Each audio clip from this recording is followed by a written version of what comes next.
Olá, seguidores. Sempre é um prazer renovado realizar mais um videocast no canal Conversando com Benjuíno. Hoje o nosso entrevistado é o psicólogo, professor da UFAL, Tamuia, pós-graduado em Psicologia Clínica, mestre em Neuropsicologia e doutorando também em Neuropsicologia. Professor Tamuia, obrigado por ter atendido o nosso convite. Fico muito feliz também de estar aqui hoje para conversar um pouquinho com o público. Sob o ponto de vista da psicologia, qual o perfil de um psicopata no poder? A gente tem que entender a definição de poder, né? Porque poder na psicologia... Poder político. Pronto, mas poder de modo geral é a capacidade que o sujeito tem de interferir no comportamento dos outros. Então, os meios políticos dão poder ao sujeito porque ele tem a capacidade de fazer uma série de alterações na realidade que as pessoas estão inseridas, na realidade social, seja por meio da legislação, seja por meio, aí no caso, o poder legislativo, né?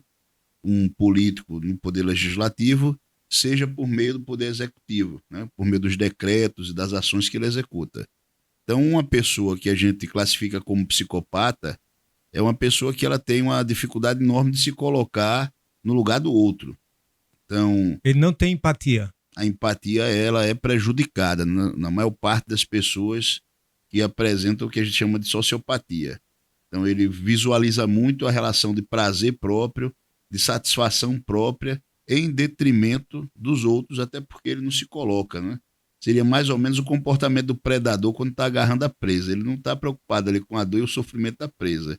Ele está preocupado com as necessidades dele, de atender essas necessidades. Sob o ponto de vista político, o psicopata é insaciável? Vai depender muito da relação de busca, não é, que esse sujeito tem. Porque a gente tem tipos diferentes de sociopatia. Tem o sujeito que é um sociopata no sentido de ser um predador sexual. Tem o sujeito que ele tem aquela fome de poder exagerada, no sentido de manipular cada vez mais pessoas. E aí, nesse caso, esse sujeito que tem essa fome de poder, dentro de uma relação política, ele de fato pode se tornar um sujeito sem limites. Mas o psicopata, de modo geral, ele é manipulador. Todo ele é extremamente inteligente para poder... Os predadores, eles precisam ter uma inteligência maior do que as presas. Numa linguagem popular, até as pessoas normalizam isso, né? Dizendo que todo dia sai um esperto, todo dia sai um otário, né? E aí elas tentam fazer essa comparação, que todo dia o leão vai para caça e todo dia as gazelas tentam fugir e correr do leão. Entende? Então, meio que como se fosse um paralelo, né? Então a gente diz que o mundo, na verdade, por mais esdrúxulo ou estranho que pareça, o mundo precisa também dos otários, né? Senão ninguém vende curso na internet, se ninguém faz proposta de que o outro vai enriquecer fácil. Não tinha Tiago Negro rico, não tinha tanta gente aí. Tem que ter o idiota que acredita no discurso do outro, que é mais esperto. E aí o psicopata, o sociopata, ele quase sempre entra nessa perspectiva. Sem o otário, o mundo não girava. Então, em outras palavras, o povo vira um objeto quando trata-se de um psicopata no poder. O povo equipara-se a um instrumento, a um meio para saciar os interesses e as conveniências do psicopata no poder. O tema psicopata, sociopatia, ele é muito atraente para as pessoas. Mas na prática, o que acontece? Nós temos uma disposição biológica de algumas pessoas para se desligar um pouco mais de fatores emocionais e dessa relação de empatia. A maior parte dos seres humanos não estão habituados a lidar com pessoas que funcionam desta maneira. Ter o funcionamento desta maneira não significa dizer que o sujeito vai usar para o mal e para a destruição de outros. Então, nós temos, de modo geral, pessoas que tendem a ser mais inteligentes, se desligando com mais facilidade de fenômenos afetivos, emocionais. Então, eu posso colocar da seguinte maneira: nós temos, na verdade, pessoas muito inteligentes, acima da média, que usam essa inteligência acima da média para despertar outras pessoas, para beneficiar o coletivo, o social de modo geral, e nós temos pessoas que têm a inteligência acima da média e que se desligam dos fatores emocionais e que elas não estão interessadas em despertar nem acordar outras pessoas, elas estão interessadas em se beneficiar de maneira particular, egoísta e egocêntrica. O psicopata, quando ele está investido de poder, ele é ideológico? Ele se ajusta na esquerda, na direita, ou ele age conforme suas conveniências? Olha, a ideologia vai atender, na verdade, à conveniência do sujeito. Então, não existe essa coisa que só existe sociopata ou psicopata na esquerda, ou só existe psicopata ou sociopata na direita. Isso é falso. O sociopata ou psicopata, ele não está preocupado se ele é de direita ou de esquerda, ele está preocupado em desenvolver uma estratégia de manipulação.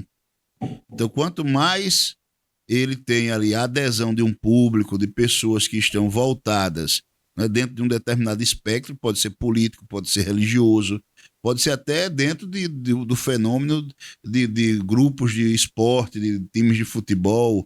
O sujeito vai atuar onde ele percebe que existe vulnerabilidade das pessoas. As pessoas, geralmente, elas ficam desarmadas e elas ficam entregues quando elas se sentem protegidas pela tribo delas.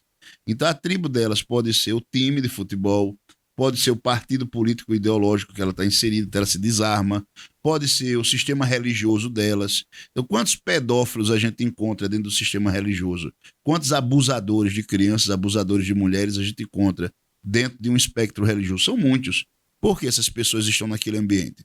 Elas percebem que ali as pessoas estão desarmadas e estão vulneráveis. E aí elas baixam a guarda. É tudo que o predador quer.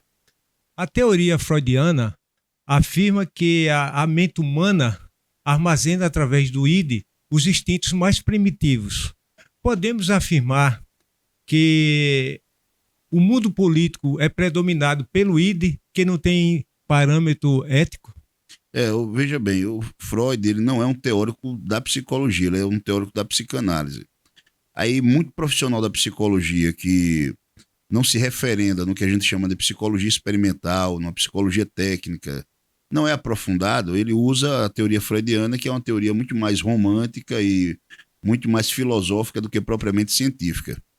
Então, para explicar o modelo social a partir da teoria freudiana, eu não acho que seja o melhor modelo, tá certo? Porque dizer que é só forças do id ali, como se fossem forças primitivas na política, eu creio que não corresponde muito à realidade, porque o político ele tem, na verdade, uma elaboração muito grande para tirar proveito das pessoas.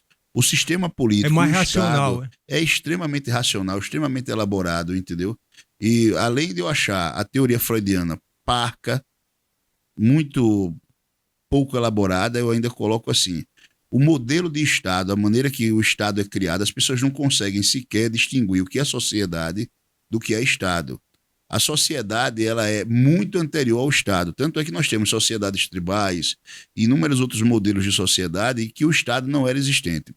Todo modelo de Estado que nós temos até hoje é sempre numa invasão bárbara de uma tribo sobre outra, coletando impostos. E aí os impostos, eles já, pelo próprio nome, já diz o que são, né? É uma imposição. Você tem um grupo, na verdade, que a gente pode classificar como um grupo de parasitas que vive exclusivamente para subtrair de quem produz na sociedade. Então, o sujeito que produz na sociedade... Por exemplo, o mundo político atual. Perfeito, exatamente. Mas sempre o mundo político é esse que mantém a estrutura de Estado. Por isso que não dá para a gente associar isso a um sistema primitivo, mal elaborado. É muito bem elaborado. Tanto é que a gente não percebe a maldade, porque esse jogo ele vai dizer assim, a gente vai dar educação, a gente vai dar saúde, e as pessoas acreditam na existência do Estado, porque acreditam que, na verdade, os políticos estão ali para beneficiá-los por meio do sistema educacional e do sistema de saúde. Na prática, quando as pessoas procuram esses serviços, eles não funcionam. Tanto é que quando alguém ganha algum dinheiro ou consegue ser produtivo de alguma maneira, a primeira coisa que ela faz é criar um plano de saúde privado, é tentar montar um sistema de educação também, os filhos numa educação privada, e ao mesmo tempo também morar num condomínio fechado que ela também não confia na segurança do Estado. Ô professor, mas o senso comum costuma responsabilizar todas as mazelas à classe política. Mas o processo democrático é uma via de mão dupla. Só existe o político que representa os interesses coletivos porque alguém o elegeu. O eleitor também não é corresponsável pelo processo Isso é parte do processo de fantasia que é construído. Por isso que eu disse que não dá para a gente representar a partir de um modelo primitivo. Na verdade, quando a gente fala de um modelo democrático, a gente dá a ilusão que as pessoas definem alguma coisa. Vamos analisar da seguinte maneira. Você tem um sistema democrático na Grécia Antiga, em que o poder de decisão, de escolha de quem ordenaria a sociedade estava na mão de homens que eram possuidores de terra. Esse modelo também se estendeu para a sociedade romana, em que havia o Senado. Então havia a eleição para o Senado e as únicas pessoas que podiam votar para o Senado eram homens também proprietários de terra, ou seja, não era extensivo a toda a população para decidir, todo o povo. Aí, quando que a gente vai ter um modelo democrático alardeado, divulgado pelos norte-americanos, em que se cria a ideia que todo mundo pode votar, né? E até mulheres podem votar, todo mundo pode votar. Quando a gente tem, num primeiro momento, a difusão da imprensa. E aí, por que eles fazem isso? Porque eles sabem que quem controla a imprensa controla a decisão das pessoas. Poder econômico. As pessoas vão ser guiadas por isso. Num segundo momento, surge o rádio. E aí, novamente, agora eu posso dizer que eu dou liberdade às pessoas, porque por meio do rádio eu controlo, na verdade, as vontades das massas. E aí, num terceiro momento, o surgimento das televisões. Não é à toa, o seu Fernando Collor foi preso agora, mas em todos os estados do nosso querido Brasil, as grandes redes de televisão, e aqui Palmeira dos Índios não é diferente, né, de TV e de rádio, são de propriedade de políticos e de famílias políticas tradicionais. Por quê? Porque quem detém esse poder da comunicação, ou quem detinha naquele primeiro momento, era quem controlava a vontade do povo. Então o povo achava que decidia, mas na verdade é um jogo de cartas marcadas. Do mesmo modo também, quando a gente tem hoje a explosão da internet que perde-se o controle, o que a gente vê no debate público o tempo todo? Temos que encontrar uma forma de ter controle sobre a internet, porque tem muita gente publicando coisas que a gente não tem controle. E aí isso é temerário para quem está nessa ilusão de poder democrático. Por quê? Porque é a ideia de que o povo pode fazer qualquer coisa, ou pode surgir um redentor a qualquer momento ali do povo, que eles não vão ter controle. Então, na verdade, eles dão uma espécie de poder de decisão que não está na mão das pessoas por completo, porque eles controlam aquilo que faz as pessoas decidirem.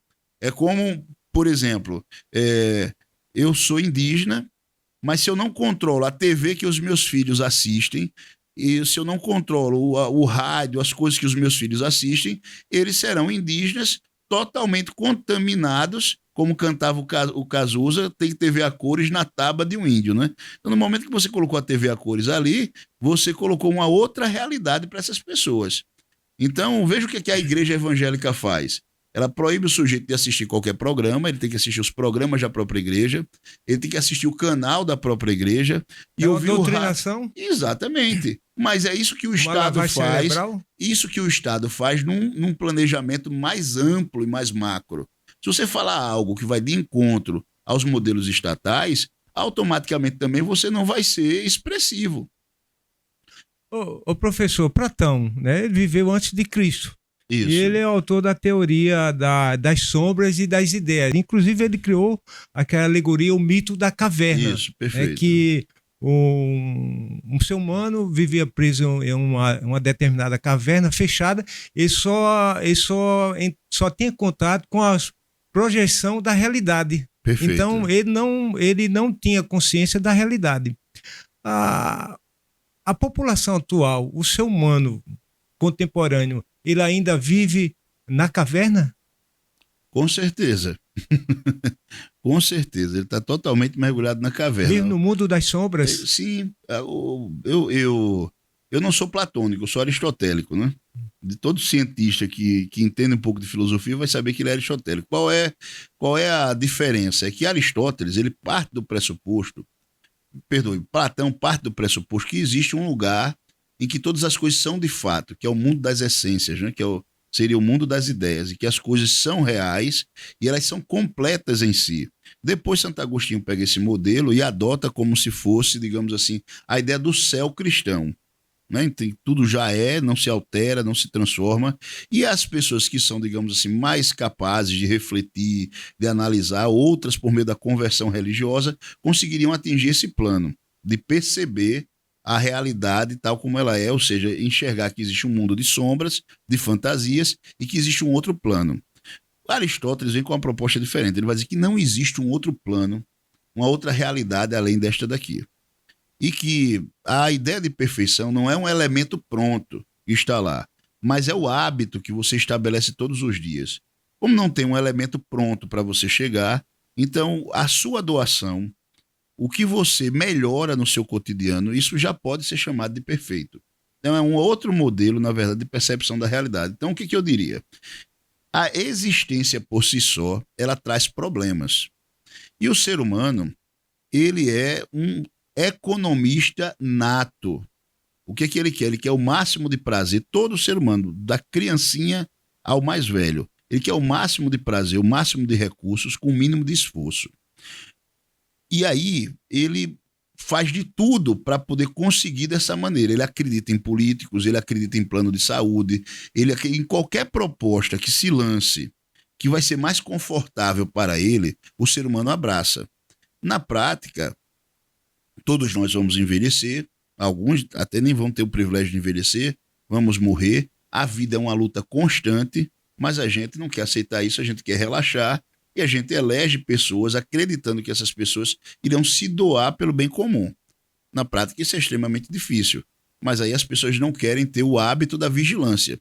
Tanto é que todos os teóricos de direita, né, que defendem a minimização do Estado, eles dizem que o preço da liberdade é a vigilância constante.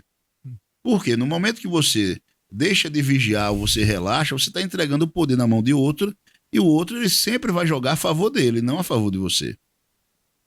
Professor, o alemão, o pensador Bertolt Brecht, ele diz que o pior analfabeto é o analfabeto político. Sim.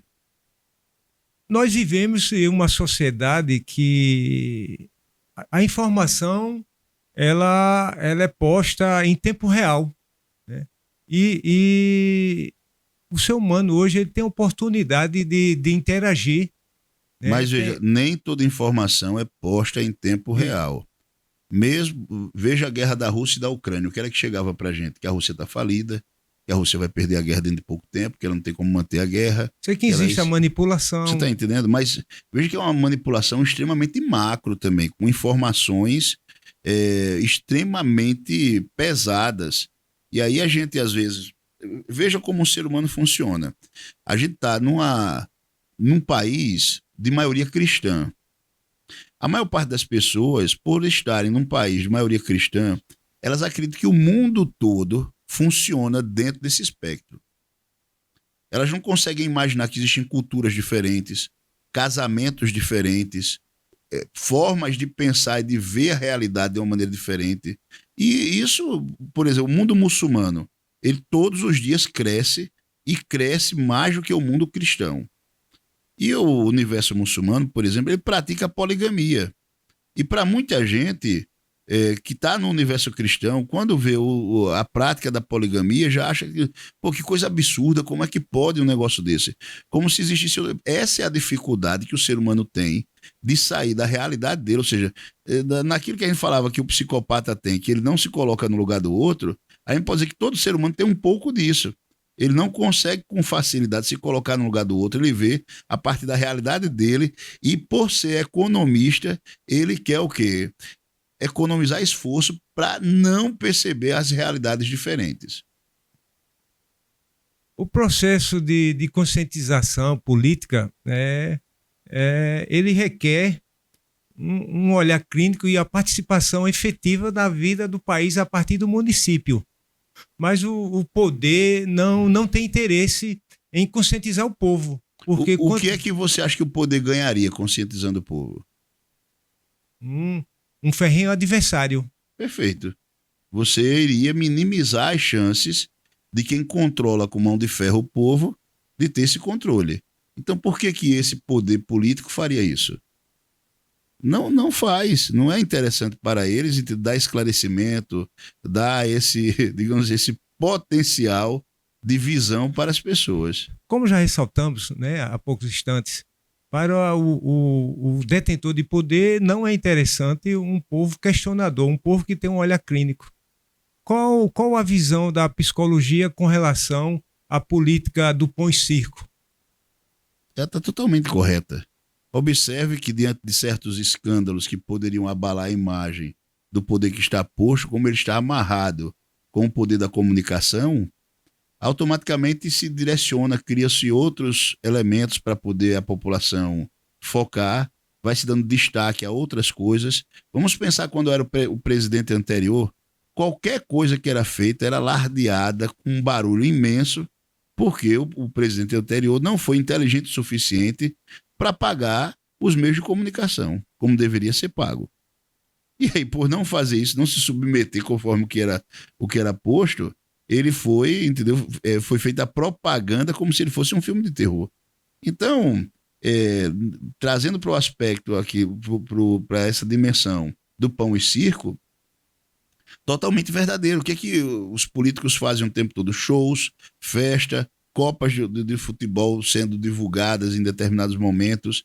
E para quê? Para poder desviar de determinados problemas que são estruturais da sociedade. Nós somos uma sociedade muito semelhante em termos de estrutura à sociedade russa. Por quê?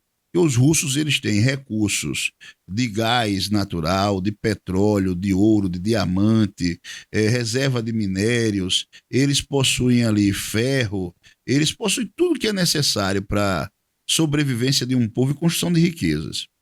Os russos já despertaram há um bom tempo para esse poder que eles possuem. O Brasil, quando a gente observa as nossas terras, temos a mesma abundância de recursos.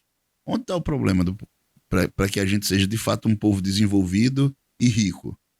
Entende? O que leva a sermos um povo tão atrasado se temos todos os recursos necessários para o nosso desenvolvimento? É por isso que o povo costuma reeleger os mesmos políticos viciados. Eu penso assim, as pessoas elas ficam procurando solução nos políticos, né? É uma forma econômica também. O político que vai resolver o problema, eu vou votar. E aí, com isso, elas vão anulando também o poder de ação que elas possuem no cotidiano. No dia que as pessoas deixarem de lado os políticos e forem minimizando o poder dos políticos, as pessoas acreditam que a lei vai resolver o problema. E a gente tem uma Constituição enorme, cheio de leis e decretos que vão sendo criados e o mundo não muda. Ele continua o mesmo. Então não é esse caminho da política, do Estado, que vai resolver o problema. Toda a sociedade que se desenvolveu, a gente observa que ela minimizou o Estado e ela empoderou o povo e a sociedade. Esse empoderamento do povo, da sociedade, das organizações sociais, ou seja, o povo pelo povo se organizando. Então isso cria uma dinâmica de exigência do poder político maior, porque ele tem ali um competidor que ele não vai conseguir vencer. Então o senhor defende o Estado mínimo, Totalmente. que é policiamento, justiça e defesa nacional? A justiça eu ainda fico me questionando até onde ela vai, viu? A justiça ainda virou um elefante, assim, devorador de tudo, né? E o que é que o senhor...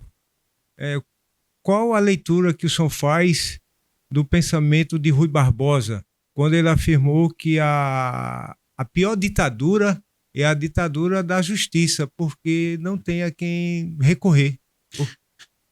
Olha, eu entendo que... Eu vou falar de uma maneira bem particular, tá certo? Justiça, quando vai falar de justiça estatal. A justiça estatal, dentro daquele modelo de Estado que a gente estava discutindo aqui, que é sempre um processo de dominação para coleta de impostos, ela tem como prioridade, quando você procura a definição de justiça nessa linha, sempre está lá, pacificação do povo. Então a justiça ela não vai seguir o caminho do equilíbrio, ela vai seguir o caminho melhor para pacificar a população. Então, por exemplo, se a população estava rebelde na posse do Lula, Qual é o melhor caminho para pacificar a população? É ser justo, ser coerente, ou é simplesmente prender pessoas inocentes e dar pressão extrema nessas pessoas, penas máximas para silenciar tanto essas pessoas como outras que talvez pudessem aderir a esse movimento? Então é esse caminho que a justiça toma. Então isso não é justo.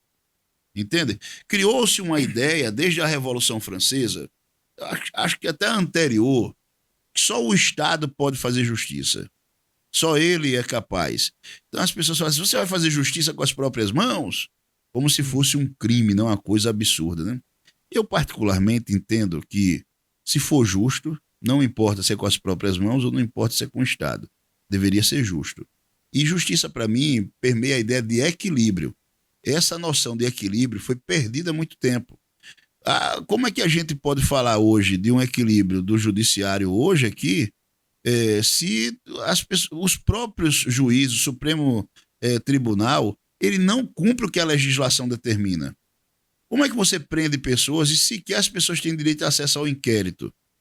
Então, existem coisas ali que, em todo o tempo que eu estudei direito, eu vi sempre colocando que premeditação de crime não é crime.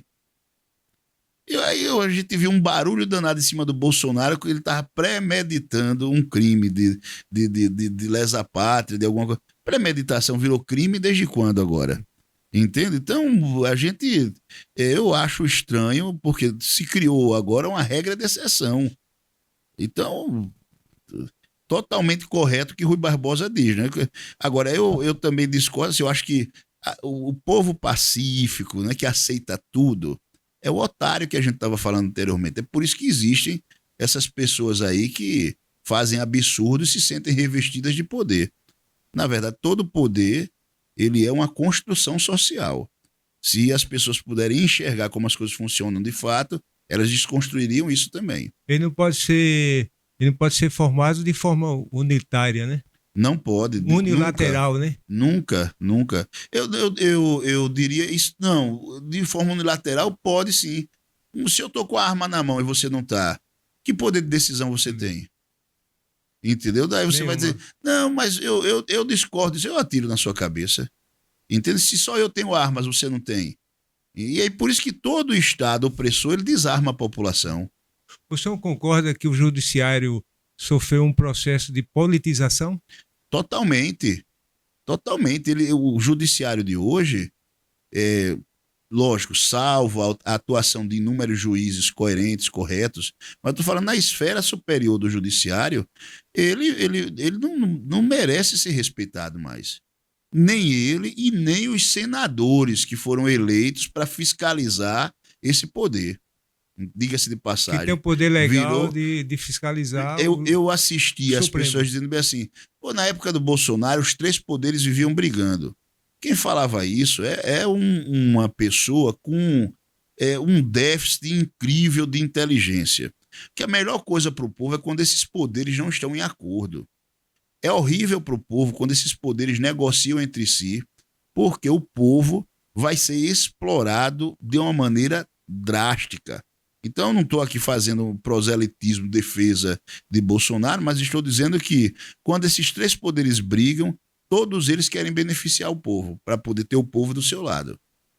É a melhor coisa do mundo, é quando esses poderes estão brigando, não quando eles estão em harmonia. O Congresso Nacional é conivente. Eu nem preciso falar nada sobre isso, porque todo mundo está vendo que há uma conivência. É aquela história, o que é o poder? Por que as pessoas buscam ser políticos? Os políticos que nós temos na nossa sociedade é reflexo da própria sociedade. Se um caminhão vir aqui, as pessoas param para ajudar, como no Japão? Elas param para ajudar? Quando um caminhão vir aqui? Saqueiam. Pronto. Inclusive, recentemente, salvo engano, esta semana aqui em Alagoas. Mas é exatamente isso. Então, virou e foi saqueado. Se a população vê um deles numa situação difícil, ela não ajuda, ela tenta explorar e tirar o máximo, o que você vai esperar da liderança dessa população? Entende? Do poder político. Não vai ser diferente. Vai ser um reflexo disso. Observe que cada deputado, cada pessoa que ali está, eles ficam calculando como é que eles fazem a manutenção do poder deles e, ao mesmo tempo, como é que eles subtraem mais ainda recursos da sociedade. Não tem outra função. O espiritismo kardecista afirma categoricamente que todas as mazelas humanas têm um caráter moral. O senhor concorda? Nessa dimensão, sim. Sim, agora vamos lá. A moral, quando a gente fala moral, é a dimensão de costumes de um povo, né? Então, o que é que se habituou no Brasil? Aí a gente tem os hábitos da própria sociedade. Então, nesse caso, eu concordo plenamente com o discurso kardecista. Mas eu não concordo com o discurso kardecista quando coloca que, veja bem, não é? O que existe hoje de mazela, de sofrimento, na verdade, é pagando crimes ou, digamos assim, erros de encarnações passadas, né? Então isso vira quase aquelas realidades da Índia lá, dos brahmanes, né? Então nesse ponto aí eu não concordo com eles. Como pensador acadêmico, né? O senhor tem um olhar clínico. Qual o caminho que o brasileiro deve tomar para mudar a realidade? O primeiro caminho que deve tomar é deixar de seguir apontadores de caminho. Estou sendo honesto nisso. O grande mal é que as pessoas esperam Messias o tempo todo.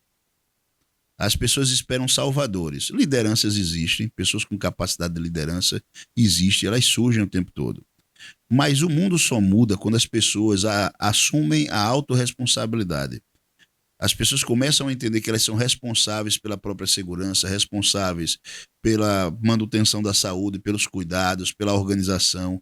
E aí, pessoas organizadas vão se unindo com outras pessoas organizadas e vão criando um coletivo mais forte. É nisso que eu acredito.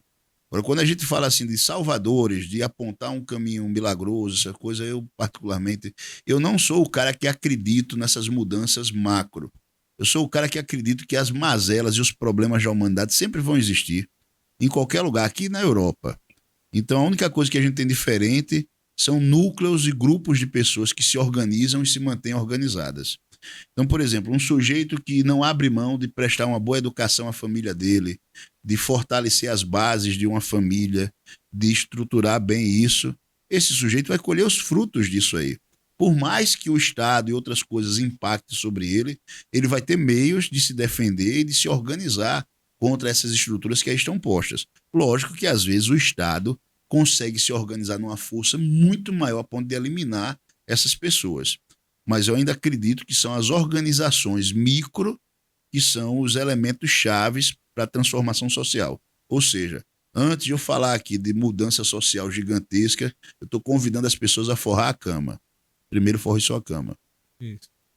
Tem que ser, tem que tomar a iniciativa da autorreforma, né? Exato. Deixar de acreditar em salvadores e de esperar por eles. O pensador francês Paul Sartre, ele afirmou que... Eu já fiz essa pergunta, eu já fiz esse questionamento a outros entrevistados. Paul Sartre, ele afirmou que é impossível ser moral sozinho numa sociedade imoral. É possível o cidadão ser moral numa sociedade, num sistema 100% imoral?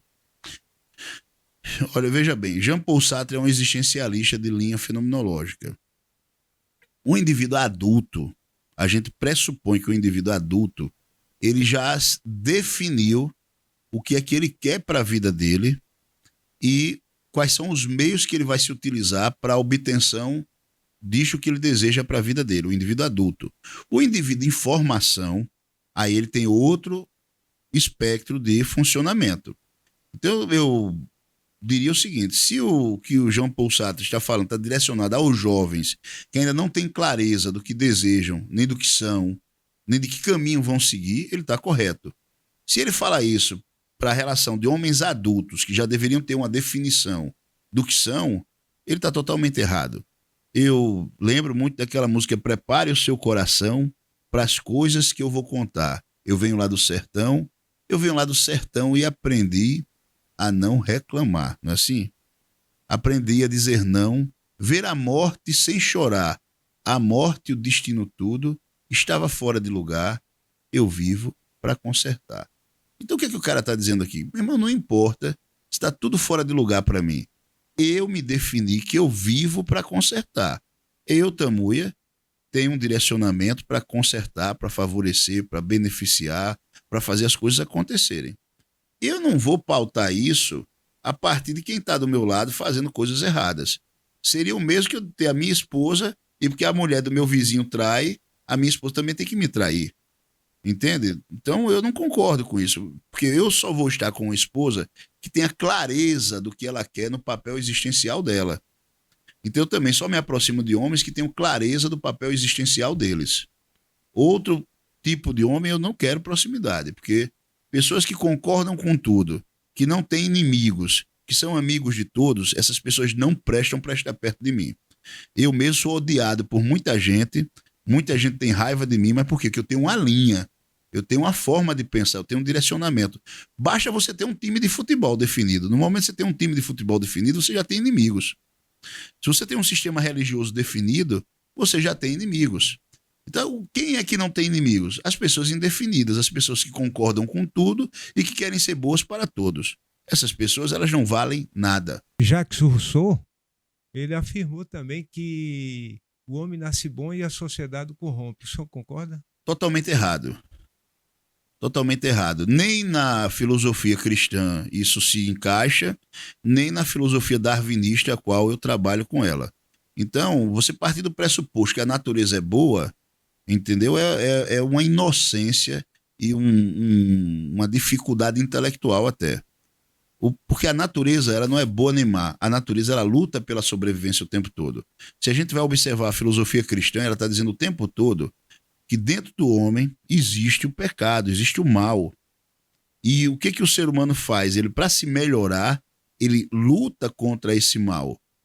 Então ele não está partindo do pressuposto porque as pessoas são naturalmente boas, a sociedade que corrompe. O coitado do marginal é uma vítima da sociedade. Não é vítima da sociedade. Sempre que você deixa de educar as pessoas, sempre que você deixa as pessoas muito à vontade, é mais fácil corromper e ser criminoso do que ser uma pessoa decente. É por isso que os pais têm tanto trabalho em formar filhos que valem a pena para a sociedade, que os pais estão cada vez mais relaxados, eles não querem vigiar a educação dos filhos, não querem monitorar, não querem acompanhar, não querem perder tempo ali com os filhos, e isso gera o quê?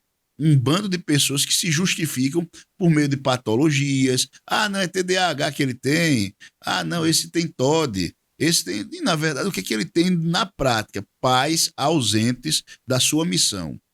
Quando é muito difícil um pai ser compromissado e responsável com o que ele deve cumprir, de puxar as orelhas do filho quando necessário, de orientar por um bom caminho da produção, de ser produtivo, de ser empreendedor, de ser estudioso, de analisar em profundidade as coisas, de não tirar conclusões precipitadas. Por que que é difícil fazer isso? Porque esse é o caminho da disciplina, e o caminho da disciplina, ele sempre exige muito da gente. Se você deixa o filho solto, você não vai ter uma boa produção de um ser humano, porque o mal já está no ser humano. Nós somos predadores por natureza, e nós vamos, se deixarmos soltos, sem ninguém nos guiando, nos orientando, a gente vai predar o outro, a gente vai explorar o outro. Eu tenho 14 filhos, Benjoim. 14 filhos.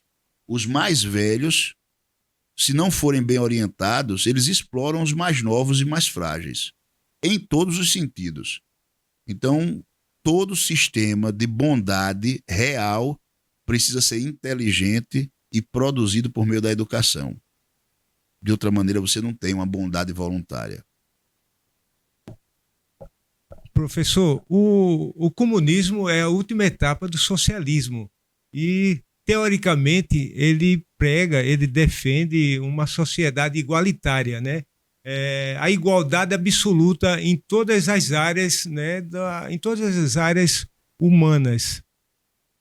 Como cidadão, eu não digo nem como psicólogo, mas como cidadão, qual a leitura que o senhor faz do comunismo? Eu não sei porque as pessoas compreendem que o comunismo é o melhor caminho. Vamos lá.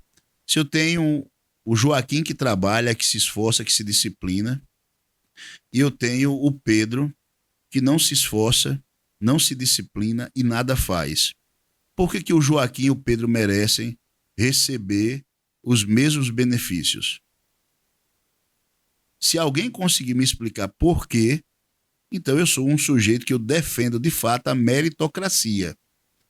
Ou seja, se o sujeito se esforça, se ele trabalha, se ele constrói, ele merece colher os frutos disso. Se o sujeito não trabalha, não se esforça e não constrói, ele não tem direito de receber os frutos por isso. Então criou-se uma ideia de que porque eu nasci ou porque eu existo, eu tenho direitos e eu devo receber benefícios do Estado. Isso é uma ilusão. Eu, como sou indígena, venho de uma sociedade, digamos assim, de um modelo primitivo. Se você não caça, se você não corre atrás de construir o seu, por que os outros devem se devotar a você? Por que você tem que ter benefícios? Então, o modelo de comunismo, de igualdade absoluta, ele não pode e ele não deve existir, porque ele é injusto. Ele não é um sistema justo. Se um se esforça e o outro não se esforça, como é que os dois devem receber a mesma coisa? Devem permanecer iguais. Então, a natureza e os homens, eles são desiguais na sua essência, na sua natureza. O senhor é índio. O senhor defende a aculturação indígena? A aculturação ela ocorre independente do desejo, da vontade ou da concordância das pessoas. A gente fala que existem dois modelos, né, de mudança cultural, né? O que a gente chama de mudança endógena, porque as pessoas vão se desenvolvendo, crescendo, os recursos podem acabar, tudo, então aquilo ali vai exigir uma mudança de hábitos, de cultura. E mudanças exógenas.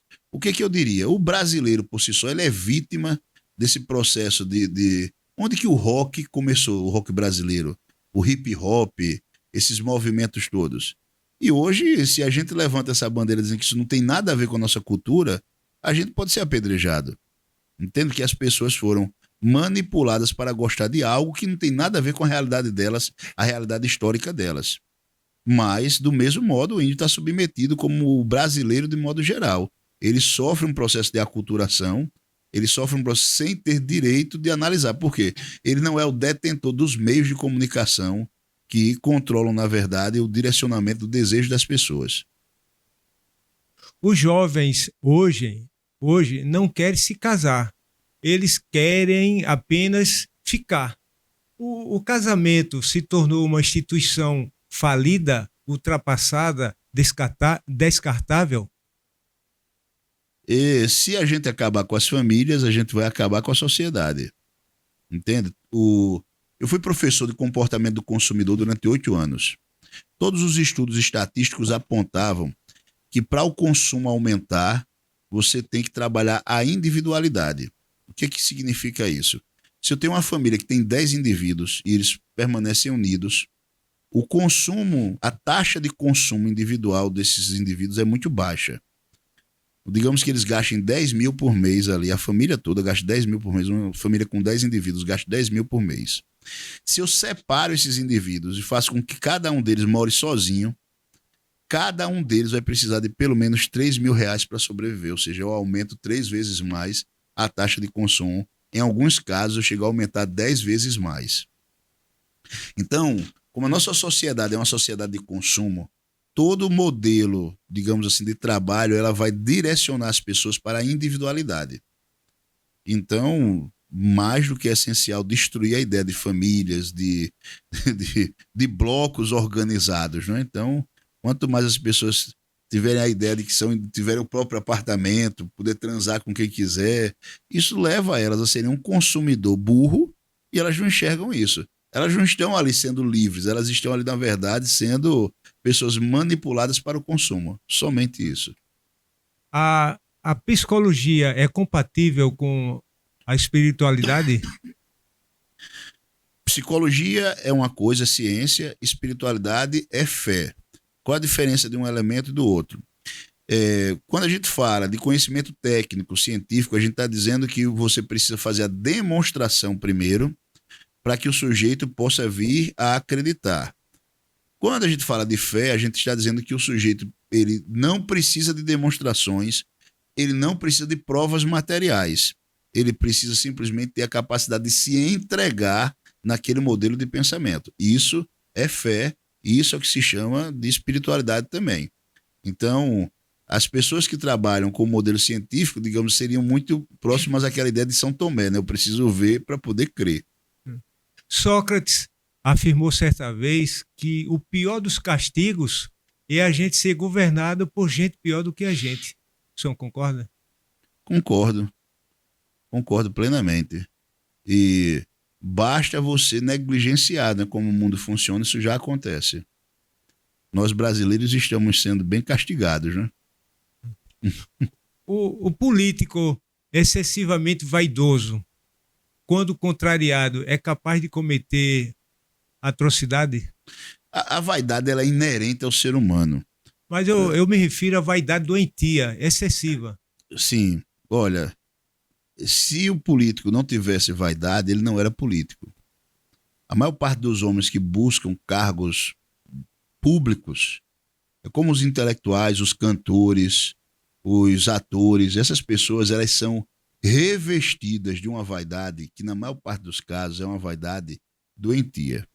É aquela ideia de a gente tentar se afirmar e ter algum tipo de glória é um processo natural. Só que a gente não consegue separar essa obtenção da glória da vaidade.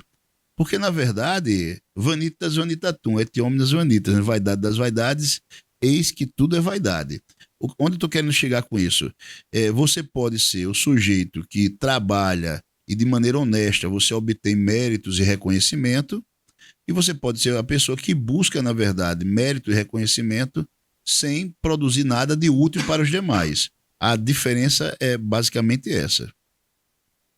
Como a psicologia analisa o político fanático e o fundamentalista ideológico? Eu não sei se o político mesmo ele é fanático. Eu diria que os seguidores deles tendem a ser fanáticos.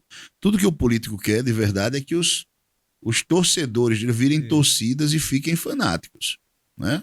E não enxerguem de fato o que acontece. Mas o político mesmo, na maior parte dos casos, ele é um bom manipulador. Ele não é um fanático em si. Ele até pode parecer, ele até pode soar, mas na maior parte dos casos... é um país de excelência nesse aspecto, né? Não só o Brasil, em todos os lugares as pessoas sabem que, na verdade, as pessoas tendem a abraçar causas e aí elas apresentam essas causas como jogos para poder levar a rupturas. Eu volto a frisar mais uma vez, a guerra da Ucrânia e da Rússia é uma guerra desnecessária, mas a indústria bélica e outros elementos ali envolvidos levou a uma russofobia, um exagero ali nos processos para poder a guerra acontecer e continuar acontecendo. Thomas Hobbes afirmou que o homem é o lobo do próprio homem. Esse pensamento continua atualíssimo. Sim. Thomas Hobbes ele é um filósofo contratualista como John Locke, como o Jean-Jacques Rousseau, com algumas diferenças entre eles, né? O Thomas Hobbes ele fazia parte, digamos assim, da alta nobreza, o John Locke da baixa nobreza, e o Jean-Jacques Rousseau já vinha de uma linha diferente e que não era inglês, né? Mas ambos eles defendem que a sociedade só consegue existir por meio do contrato social. Eu particularmente discordo desta premissa deles. Por quê? Porque esses filósofos eles surgiram num momento próximo ali à descoberta das Américas. Então, esse momento de descoberta das Américas, as notícias que chegaram para eles das Américas era que haviam povos bárbaros, devoradores de outras pessoas, e que não havia lei aqui, né? Então, ou seja, era um modelo, na verdade, diferente de existência, em que essas pessoas pensavam a realidade a partir deste encontro, quase sempre um encontro sem compreender o diferente. E diziam o quê? Não, sem o contrato social, sem a organização, não tem como haver uma sociedade justa. E, na verdade, todos os indicativos que nós temos hoje é que as sociedades ameríndias elas eram muito mais justas e mais equilibradas do que as sociedades europeias com toda a sua carga de legislação que existia já ali. E quanto ao fato do homem ser o próprio lobo do homem, eu diria que é verdade, mas não somente o homem. A natureza como um todo, ela está ali predando o homem o tempo todo. Então o homem vive lutando contra ele mesmo e contra a própria natureza. Santo Agostinho afirmou com muita propriedade que a medida do amor é amar sem medida. O que é o amor? O que o amor representa para a psicologia? É como eu disse, eu não tenho como falar pela psicologia em si, mas eu tenho uma compreensão de amor que amor é doação, que amor é entrega. Então hoje eu vejo a psicologia muito perigosa porque ela fala de amor próprio. E ela diz que quem não tem amor próprio não pode amar o outro. Na verdade, se o sujeito tem muito amor próprio, ele tem egoísmo, ele não ama ninguém. E aí as pessoas usam isso como argumento para dizer assim, olha, se ame, né? Se ame, se ame, se ame, para deixar o outro de lado. E aí isso, na minha Mas eu me compreensão, não refiro é amor. ao amor fraterno, ao amor universal, ao amor espiritual, ao amor afetivo. Esse amor também envolve isso, também é doação. Amor, na minha percepção, sempre é doação, é entrega.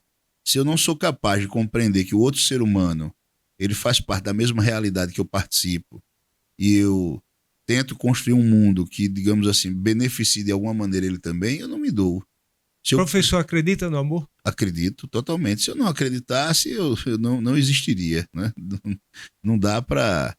Eu acho que o amor é uma das coisas que a gente tem que se devotar a ele. A gente tem que ser uma pessoa muito mais de doação e de construção do que propriamente da negação e do egoísmo. Professor Tamuia, Isso mesmo, desde chegamos, pequeno. chegamos ao final do nosso canal Conversando com Benjuíno. Agradeço imensamente sua participação, sua colaboração e a câmera aqui do canal Conversando com Benjuíno à sua inteira disposição. E muitíssimo obrigado por ter aceitado o nosso convite. Eu fico grato pelo convite, fico grato de ter a oportunidade de esclarecer um pouco mais.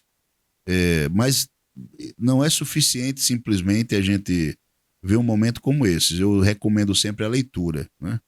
A leitura, o aprofundamento, e a leitura e o aprofundamento de teóricos também, que não sejam sempre esses teóricos de esquerda. Ler também o que a escola austríaca tem para oferecer, né? Ler o que filósofos de uma linha, digamos assim, mais experimental também apresentam. Isso tudo é o que vai fazer uma, digamos assim, uma verdadeira revolução social. Não tão rápida como as pessoas pensam, mas fortalecendo grupos e núcleos específicos. É isso. Ok, obrigado. Valeu, beleza.